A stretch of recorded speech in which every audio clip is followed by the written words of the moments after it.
assess all of this is founder and president of the Article 3 Project and Trump surrogate, Mike Davis. Good to have you, Mike. So let's start with the gag order thing. The judge is basically saying, Trump, you can't talk. You're a presidential contender, and you can't talk. That's gag.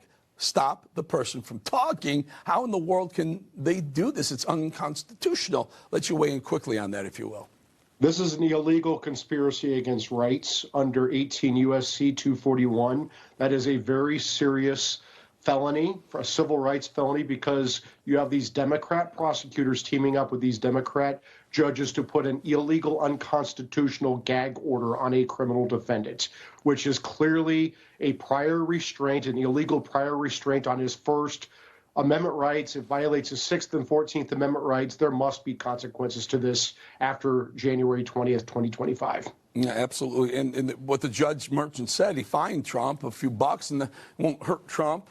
But he also threatened it could be incarceratory, which means you could throw him in jail if he continues to violate whatever his rules are. That would be mind blown. I mean, you want to talk about problematic, that would certainly be it. Mike, the other thing is they're relying, the prosecutors are relying on Michael Cohen. Now, we know Michael Cohen's a liar. He's admitted to as much. He's gone to jail for as much. He's a perjurer. I know him personally. I know personally what he's up to. But here's the thing. This case is residing on Michael Cohen's testimony. His testimony is throw Trump in jail for doing exactly what I told him to do as his lawyer. About right? Yeah, Michael Cohen is actually on social media raising money off of this.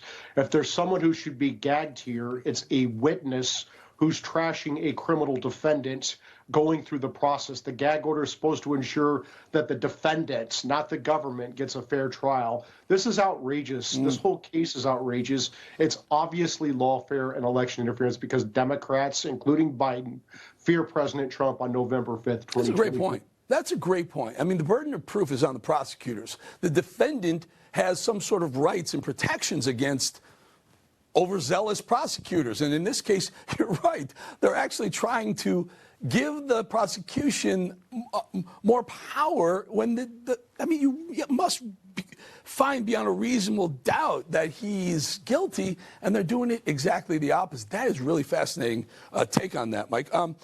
Kash Patel, who works with Trump, says that Jack Smith on the other federal case is hiding some witnesses and whatnot. Is he going to get Trump going to get a fair trial anywhere?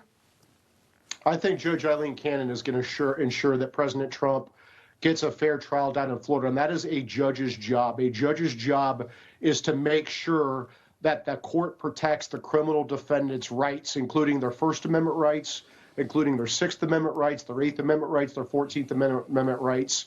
And these Democrat operatives have been viciously attacking and smearing Judge Cannon because she's actually doing her job, while these other Democrat prosecutors and judges are engaged in a criminal conspiracy to violate the civil rights of Trump, Walt Nutter, 18 co-defendants in Georgia, the defendants in Arizona. This is obviously a criminal conspiracy against rights to interfere in the election. I got 30 seconds, Mike. And a lot of us on the right talk and say this is unprecedented, it's unheard of, this is persecution, not prosecution.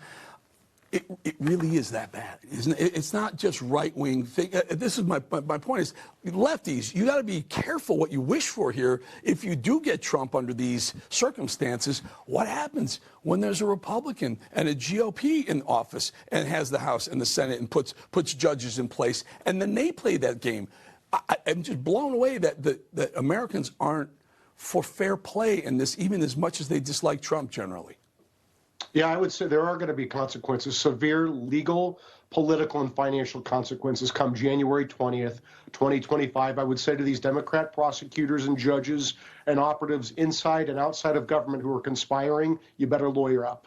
Meaning a Republican Trump-appointed attorney general at the DOJ would go after some of these people, these prosecutors, criminally? Yeah, I don't know if he will, but he should, because this is a criminal conspiracy against rights, 18 U.S.C. 241. These are republic-ending tactics by these Democrats, and if there aren't severe consequences, this will never end. Boy, let's hope this plays out that way, because I would certainly like to see these people held accountable for what they're doing. They're twisting the legal system, jurisprudence, on its ear, and it's scary, folks. Mike Davis, thank you for joining us. Thank you. All right, coming up, is 2024 a remake, a repeat, or an illusion of